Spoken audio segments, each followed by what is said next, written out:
तो कभी कभी ये उत्तर मिलता है, मेरा वाला ऐसा नहीं होगा। पता चलता है बाद में वो भी रो रही है। बोलो जय श्री कृष्ण। अरे भैया, माता पिता की स्वीकृति से विवाह करो। माता पिता के बिना इच्छा के एक पग आगे मत बढ़ो। जीवन का जो सबसे मेन काम है विवाह, जीवन साथी चुनना साधारण बात है, जिसके साथ तुम जीवन भर खुश रहो। तुम्हारी नई युवा अवस्थाएं तुम पहचान भी नहीं पाओगी, लेकिन माता पिता भले ही कम पढ़े लिखे हों, लेकिन उनके पास अनुभव बहुत है। बोलो जय श्री कृष्ण। और हमारे शास्त्र तो बार बार आगाह करते हैं। दुनिया में महाभारत में लिखा गया है, वो व्यक्ति कभी धोखा नहीं खा सकता जो अपने से बड़ों का कहना मानता है। बोलो जय श्री कृष्ण। कभी नहीं खा सकता। और अपने से बड़े कौन? जो घर के बुजुर्ग हैं। लेकिन दुख इस बात का है कि आजकल बुजुर्ग कचड़े के ढेर हो गए हैं। बोलो जय श्री कृष्ण। जैसे डस्टबिन रखा रहता है वैसे बुजुर्गों को बाहर रख दिया जाता है। घर से नहीं, मन से भी।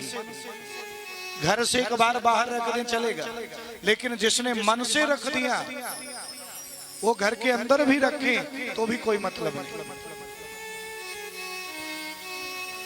मन से मतलब मेरा क्या है कि हम चाहे जितने बड़े हो जाएं, चाहे डीएम हो जाएं, एसडीएम हो जाएं, चाहे जिस पद पे चले जाएं, और चाहे जितनी उम्र बढ़ती चली जाए, अगर हमारे माता पिता हैं तो थोड़ा सा हमारे अंदर एक बार होना चाहिए कि मैं जो काम करने जा रहा हूं, क्या इस कार्य से वो संतुष्ट रहेंगे कि नहीं। बोलो जैसे समो, इतनी सी बात भी मन में आ जाए कभी गलत नहीं होगा।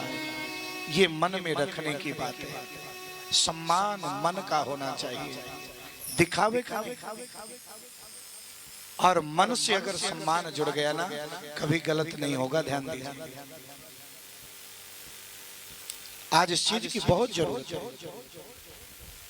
बुजुर्गों की बहुत जरूरत है। बिना बुजुर्गों के काम नहीं होता। बोलो जय श्री कृष्ण। एक हमें कहावत याद है, बड़ी सुंदर है जी।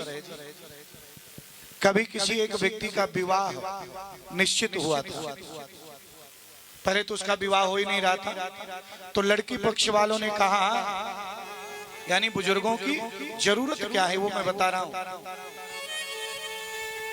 लड़की पक्ष वालों ने कहा विवाह हम वही करेंगे जब बारात में कोई बूढ़ा ना आए। बोलो जय श्री कृष्ण।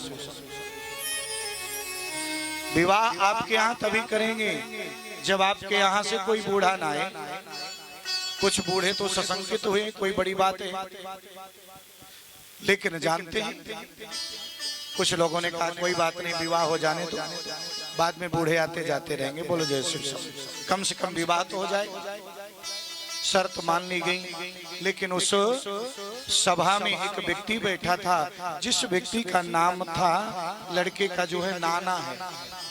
अच्छा, नाना या दादा अपने पोते से बड़ा प्रेम करते हैं। पोते हो पोती हो, एक कहावत है ना, मूलधन से ब्याज ज्यादा प्यारी होती है। पोते हो पोती हो, उनसे बड़ा प्रेम होता है।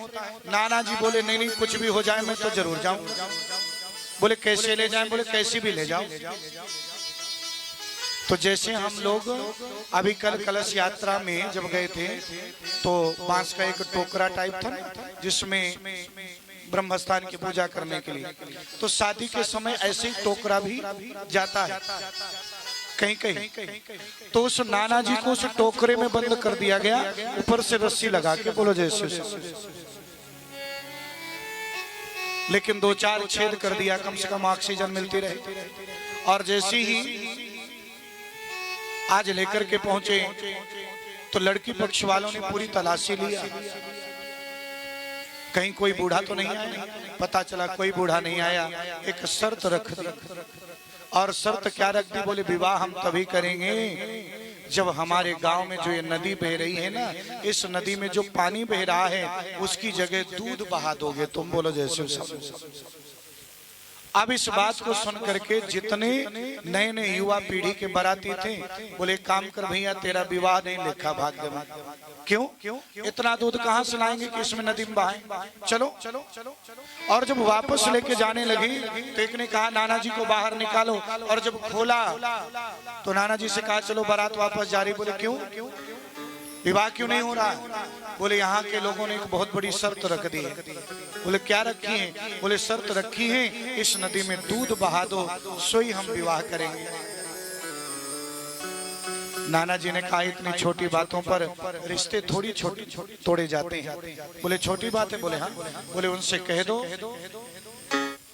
किस नदी में का जो हम दूध जरूर बहा देंगे, लेकिन पहले आप इसका पानी खाली करवा दो। बोलो जय श्री कृष्ण। संदेशा गया तो पता चला बूढ़ा जरूर है, और बूढ़ा मिल गया, क्योंकि बूढ़े के ही अंदर इतनी युक्ति आएगी, बुजुर्ग का इतना अनुभव होता है। उन्होंने कहा हम संसार को ये ज्ञान देना चाहते थे कि बुजुर्ग की कीमत क्या है, इसलिए हमने ये शर्त रखी थी। और आज जानते हैं जब दाम्पत्य जीवन में भगवान शिव और माता पार्वती को देखा चंचुला ने, तो चंचुला के आंखों से आंसू आ गए। किस बात से? कि हम लोग अपने मार्ग से कैसे भ्रष्ट हो गए। उसको अपने पति की याद आई। क्या हम अच्छे से सही से प्रेम से इनकी तरह नहीं रह सकते थे? एक बात ध्यान दीजिए, दाम्पत्य जीवन को भी ऐसे जियो कि आपका दाम्पत्य जीवन फूल की तरह महकता रहे। बोलो जय श्री कृष्ण। एक बगिया की तरह पुष्पित और पल्लवित रहे हमेशा। चंचुला के आंखों से आंसू बहने लगे, और जब आंसू बहने लगे माता पार्वती ने देखा और बोलने लगी क्या हुआ, क्यों दुखी हो? सारी बात बताई। उसी समय माता पार्वती ने तुम्बरु ऋषि को बुलाया।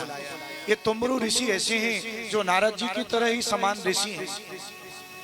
और तुम्बरु ऋषि आते हैं, कहा इनके पति का ध्यान करो कहाँ पे हैं, और उन्होंने ध्यान किया तो पता चला वो पिशाच बनकर के हिमालय की पर्वत की तलहटी पे रह रहा है।